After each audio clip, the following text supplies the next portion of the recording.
Good morning, everyone, and thank you very much for joining us today. I want to offer my thanks to the Honourable Brian Mason, Alberta's Minister of Infrastructure, for joining me, and thank you also to David Dodge for making the long trip from Ottawa to be here today. As most of you know, David is the former Governor of the Bank of Canada. He is also one of Canada's leading economists and most trusted financial experts. And he joins us today because he's going to be advising government on a very important task. But before I get to that, I would first like to acknowledge that we are finishing off what has been a bit of a busy week in the legislature. It was the first week of session, and for most members of our caucus, their first session ever.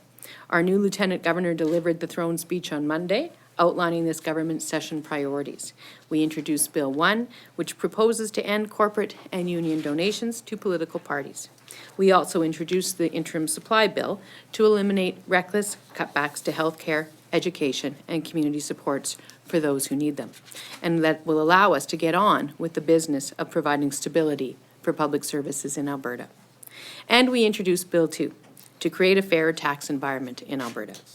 In these three bills, these first steps of our new government, we are taking immediate action to renew democracy and restore stability to vital public programs. At the same time, we remain focused on our future and ensuring that everything we do is done with the long-term well-being and success of Albertans in mind. And today's announcement continues in that same vein. As you and many Albertans are aware, our province has been dealing with significant infrastructure project pressures for some time. Many years of rapid population and economic growth have created significant pressure on our public infrastructure, and Alberta's previous government did not keep up with the demand. Our government understands that our kids need seats in their classrooms, that our families need quick access to health facilities, and our drivers need safe and smooth commutes on our roads and highways to get them to work and back home to their families at the end of the day. It's a tall order, made even taller by our current fiscal challenges. Now we're dealing with a global economic downturn and an extended decline in energy revenues. Investing in infrastructure in a slowing economy is a challenge, but it's a challenge we need to meet. Because having safe, modern public infrastructure is foundational to the success of Alberta's families and communities. Now, as this government develops a plan to build the schools, hospitals, and roads Albertans need, it's critical that we also address the population and the fiscal challenges that we're facing. We need to get this right, and we are turning to the experts to ensure that we do. And that is why I've invited David Dodge to join me today. We've asked David to provide his insight and his expertise as our government develops a new capital plan to meet Alberta's infrastructure needs. Our plan must not only address Alberta's growing infrastructure deficit, it must also consider the maintenance of existing facilities and roads. And we've asked David to focus on three specific issues. First, we must consider the overall size of the capital plan. Is it appropriate for our government to engage in major capital spending over these next 4 years? We need to consider the slowing growth in our economy, which on the surface looks like a challenge, but may possibly be an opportunity. For example, it's arguable that the construction industry has greater capacity to take on projects with a larger labor pool to draw on and potentially lower material costs. But is that a safe assumption to make? That's where we need the advice. Doing this work during a downturn may also serve to protect jobs and keep Albertans working and able to provide for their families. But again, those assumptions need expert advice. Second, our capital plan must find the appropriate mix of investment in capital that supports services for Albertans, as well as fostering the long-term sustainable growth in a diverse and diversified economy that benefits all Albertans. And third, we need to consider the best approaches to financing the capital plan, especially given our current economic environment. For example, is it prudent for Alberta to borrow to finance infrastructure and other capital? And if so, what is the appropriate amount and what are the best tools to use? With David's assistance, we are working on a capital plan that will answer all of these questions. The plan will be focused, practical, and achievable. I've said it often, and I will continue to say it. We are committed to success for all Albertans, all Alberta families, and all Alberta communities. Public infrastructure is critical to achieving this success, and I look forward to hearing from one of Canada's best financial minds as we develop a plan that will create results for Alberta. I've asked David to provide his input to Minister Mason, who is overseeing our capital plan, by the end of summer. And we will present the new capital plan when we release the budget in October. David, thank you very much for your work on this. I look forward to receiving your advice, and thank you everyone for coming. I think David has a couple of comments that he'd like to make as well. Well, first, thank you very much, Premier. It's a real honor to be asked to do this and to come back to Alberta again to work on these issues. As the Premier said, we're going to do this over the summer, so don't expect me to give you answers today. That's what we're going to work on over the course of the summer. The 3 questions the Premier laid out are indeed the key questions, and against that, we have to consider what the economic outlook over the period is going to be, because that will determine both what ought to be done, how fast it ought to be done, and how it ought to be financed. So it's not only working with the minister to come up precisely with a capital plan, but we have to think about the context in which that will be done. And this is a plan that would stretch over a number of years. That's the important thing about infrastructure. You don't try to do it all at once. You do it for the long haul, both to improve the efficiency and quality of government services on the one hand, and to improve the opportunity for economic development on the other hand. So both aspects will be in the work we try to do over the summer, and I hope it will be of help to you and to all Albertans. Thank you. And Mr. Mason, I think you have a couple of comments to make as well. Thank you, Premier. Good morning, everyone. I would like to thank you for joining us today to hear about the work our government is doing and undertaking with Mr. Dodge. Albertans have trusted us to make infrastructure decisions in a thoughtful and thorough way and to evaluate priorities based on facts rather than on political convenience. We have an opportunity to deliver a capital plan which meets the growing and changing needs of Albertans and strengthens the infrastructure and services families rely on. Mr. Dodge is here to help us with this important work. His advice will help us not only to be responsible, but also proactive in determining how to meet Albertans' needs now and in the future. As one of Canada's top economic minds, I know David is up to the task. As the minister responsible for the capital plan, I look forward to receiving the best advice possible from Mr. Dodge as we go forward with our infrastructure plans. Thanks very much. All right, I'm happy to take questions. With all due respect to Mr. Dodge, I was wondering, why do you feel the need to go outside to get somebody to give you advice? Don't you have enough talent in the government right now as it is? Well, you know, we do, but at the same time, you know, I think that Alberta is struggling with a lot of different forces that are all coming to rest, as it were, at the same time. We have fiscal challenges, you know, as a result of the drop in the price of a barrel of oil. We have a fairly unique infrastructure deficit in this province, and we also have a long-standing and overdue mandate, I think, to focus on economic diversification. So I think that it's in the best interests of Albertans to get the best minds onto these challenges and these projects. And I think that as we go forward and we essentially lay out a plan which may be quite very different from what has been happening under the previous government, I think it's important to ensure that the foundation of that plan rests on the advice of somebody whose reputation as an economic and financial advisor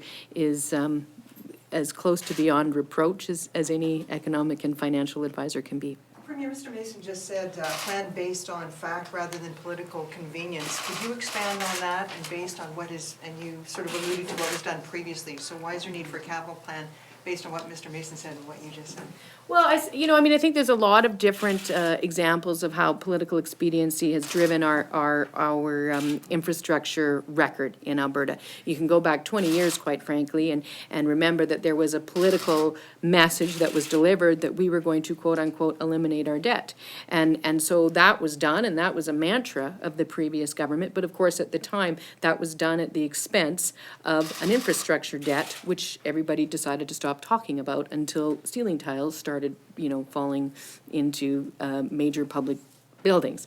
So we know that was political expediency, for example. More recently, we've had some good reports out of the media itself about how certain healthcare decisions and healthcare infrastructure decisions appeared to run afoul of more independent criteria and appeared to be linked up to election prospects. And I think that also what's happened is that our infrastructure plan has been incredibly subject to the same roller coaster that all of Alberta's finances have been. And I think that has unfortunately probably contributed to not always getting the best value for our dollars. And so that's why we're looking for somebody with a more long-term sort of reasonable and expert approach to how we deal with what we now have in front of us, as you all know that we talked about during the election, which is a number of infrastructure demands on the government. Mr. Dodge, you were just nodding when the Premier was talking about getting on the roller coaster, getting off the roller coaster. Can you speak about how, in a province where the debt was paid off 10 years ago and now we're borrowing billions for infrastructure, how important is borrowing versus using tax revenue versus using non-renewable resource revenue for infrastructure? Is there a mixture that should actually work? I've spoken about this before, and borrowing for infrastructure development that will lead to greater economic development, where there is an identifiable return on that investment, is absolutely appropriate, particularly at this point in time when we've got very low interest rates. On the other hand, the one big problem is that you don't want to compete with the real resources, both human and physical, that the private sector needs to undertake their development. And that's been the roller coaster, and why certainly, essentially this century, that it has been very difficult to accommodate here in Alberta both the appropriate public infrastructure build at the same time as a huge private infrastructure build. And that's why, as the Premier said, it's really important to look out over the next 4 or 5 years and think about what is appropriate given the economic climate over that period of time. Steve and then Darcy, and then we're gonna go to the phones. Mr. Mason, you've had a chance now for a month to look behind the curtain at the infrastructure. What have you found that perhaps surprised you, or can you give us more of a sense of, is the infrastructure picture that the government presented to us pretty much what you have found, or did you find some discrepancies? No, I can't say I found any discrepancies. It's a very, very large file. Of course, it's not just infrastructure, but transportation as well, and they're similar in many respects. But I'm just focused on being prepared to develop the capital plan, because that's my piece to lead through to the next budget in the fall. And so I'll be focusing on that. I'll be focusing on making it more transparent, as we talked about yesterday in the Assembly as well. So I think that what I'm really looking forward to is Mr. Dodge's advice on how we can make use of that capital plan in the best interest of the economic development of the province. Darcy? How much is Mr. Dodge's advice going to cost taxpayers? We'll be next week going to Cabinet with a request to Cabinet that by way of OIC, we hire Mr. Dodge for the course of the summer. And in total, Mr. Dodge, as well as those who assist him, will cost us less than $100,000. We're gonna go to the phone lines now. Operator, can you put through the first caller? Your first question comes from Rick Johnson with Insight into Government. Yeah, Mr. Dodge, I'm just wondering what experience you've had in the past in dealing with capital plans, formulating capital plans for provinces or other jurisdictions. First, let's talk about the federal one, where I was Deputy Minister of Finance for a number of years and dealt with that. But more recently, I've spent about a year helping the province of Ontario with their capital plan. You don't seem to be a fan of deficit spending. At least that's your reputation when you were a deputy finance minister with Paul Martin in the federal government. Do you make an exception for infrastructure? So there were two issues here. The first simple one is that we did all sorts of things federally from 92 to 97 that any organization which is on the brink of financial disaster had to do, and that is we cut things that we knew in the long run were not going to be helpful. So, yes, we did that. I think the situation here is quite different, number one. Number two, borrowing to make an investment in infrastructure which will yield a return that you can attribute direct return that you can measure directly, I think is absolutely appropriate, always appropriate to do that in the private sector. It's appropriate to do it in the public sector as well. Operator, How did your experience in Ontario, or how does your experience in Ontario relate to what you face now in Alberta?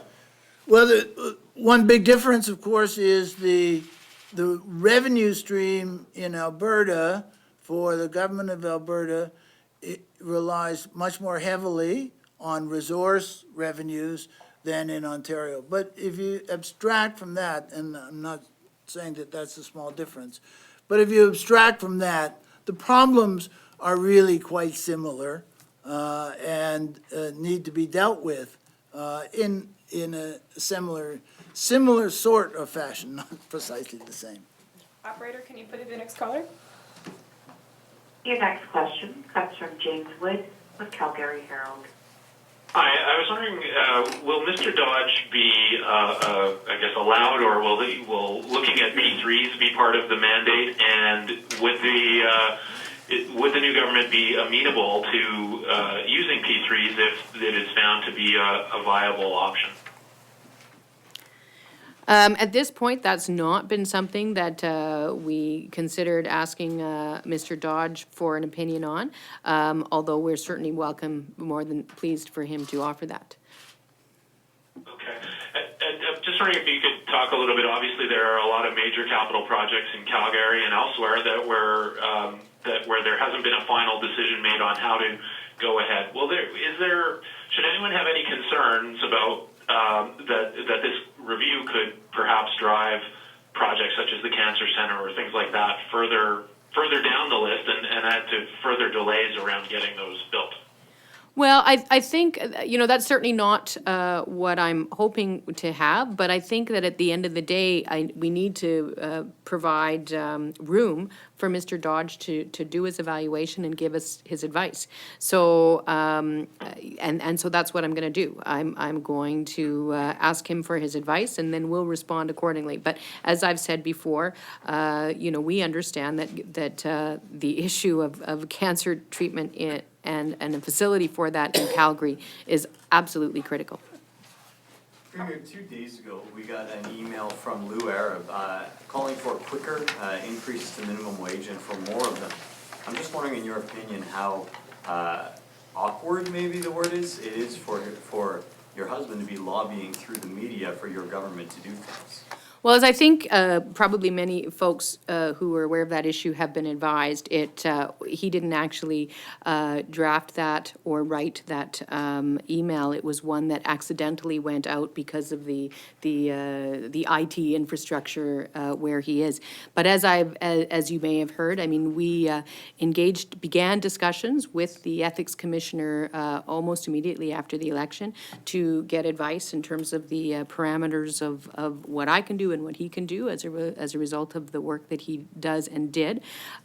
On a day-by-day or situation-by-situation basis, I've received advice to ensure that everything is appropriate, and at this point, nothing has actually come up that is a problem, but at the same time, he's also in the process of changing the role that he has with the organization with which he works. We're going to go back to the phones now. Operator, can you put through the next caller? Your next question comes from Wiley Carlson with CTV Calgary. Premier, we've been hearing some concerns about some strong union ties and activist backgrounds with a lot of the newly hired chief of staff. I'm just wondering how you respond to those concerns, and then secondarily, if those staff members will be relocating to Alberta with their families. Well, I think I don't want to go through a staff person by staff person analysis. Generally speaking, I think that people who have participated in politics over the years as activists, either through their union or through other organizations, are completely appropriately positioned to be considered for some of the positions we've hired them for on the basis of their skills to do the job that we've hired them for. And so I'm completely comfortable with that. And certainly, people that we have hired are expected to serve here like any other employee. And so obviously their families would be coming with them, because we certainly have no intention of creating some kind of commuting scenario. People get hired for a job in Alberta, then they will be living in Alberta. And to be clear, with a couple of the examples, most of the people have roots in Alberta. And so a lot of folks are coming home.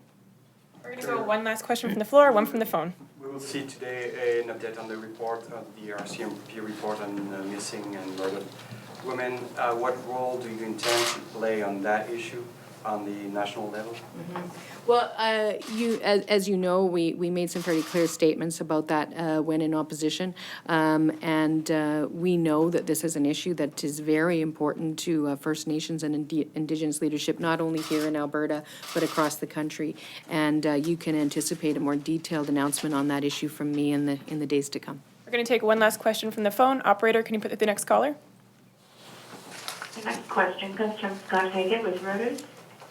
Hi, I'm wondering if you can give us a ballpark estimate of how much you expect to spend on your capital plan over the next 4 years, and will your priorities differ greatly from the prior government's?